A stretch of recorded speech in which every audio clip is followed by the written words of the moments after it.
Cerita seram, kisah Polantas yang didatangi hantu. Di balik kasus kecelakaan lalu lintas di Kabupaten Kuningan banyak cerita yang terkadang tidak diketahui oleh banyak orang, terutama bagaimana sempat terjang Polantas ketika terjadi kecelakaan di lapangan. Selama ini warga tidak mengetahui bagaimana proses evakuasi ketika terjadi kecelakaan. Mereka taunya jenazah diangkut ke rumah sakit dari lokasi kecelakaan. Padahal di lapangan tidak selamanya seperti itu. Terkadang mobil masih di jalan menuju TKP, sedangkan korban tergeletak di jalanan. Ketika mencegat mobil yang lewat tidak satu yang mau mengangkut. Begitu juga tidak ada yang memberikan kain atau barang untuk menutup jasad korban.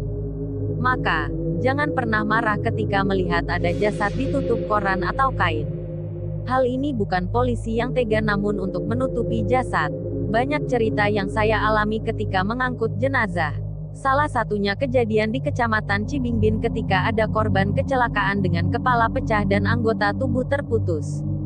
Dikatakan, pada saat itu jam 1 dini hari, mobil lantas belum sampai ke TKP. Di lokasi hanya sendiri, orang yang melintas hanya memperhatikan. Ketika memberhentikan mobil bak terbuka tidak satu pun yang mau. Pada saat menunggu jenazah ada seorang ibu-ibu yang mengumpat bahwa polisi tega dengan membiarkan korban tergeletak. Padahal, saya tengah menunggu mobil datang. Ketika saya meminta bantuan kepada ibu tersebut agar mobil digunakan untuk mengangkut jenazah, namun mereka tidak mau, lanjut Dani. Ketika mobil datang tanpa ragu Dani pun mengangkut jenazah korban laka. Meski harus seluruh badan berlumuran darah tapi tidak memperdulikan karena rasa kemanusia di atas segala-galanya. Hal ini kata Dani, bukan satu kali dua kali ia lakukan. Namun, sudah menjadi makanan sehari-hari. Ketika pulang ke rumah pakaian berlumuran darah istri di rumah sudah paham sehingga tidak pernah banyak bertanya. Ada satu kejadian yang sampai kapanpun tidak akan pernah dilupakan lanjut Dani, yaitu pernah didatangi hantu.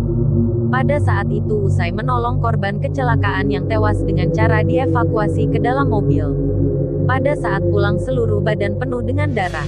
Ketika sampai ke rumah langsung diganti baju dan baju yang berdarah itu dicuci. Usai beres ternyata anaknya yang masih kecil teriak-teriak sambil menunjuk ada hantu di rumah. Ayah itu jurik, ayah itu jurik. Anak saya yang kecil ngomong seperti itu sambil menunjuk dan ketakutan. Saya pun langsung berwudu dan berdoa kepada Allah agar diberikan perlindungan. Kepada arwah tersebut saya meminta agar jangan mengganggu karena sudah beda alam.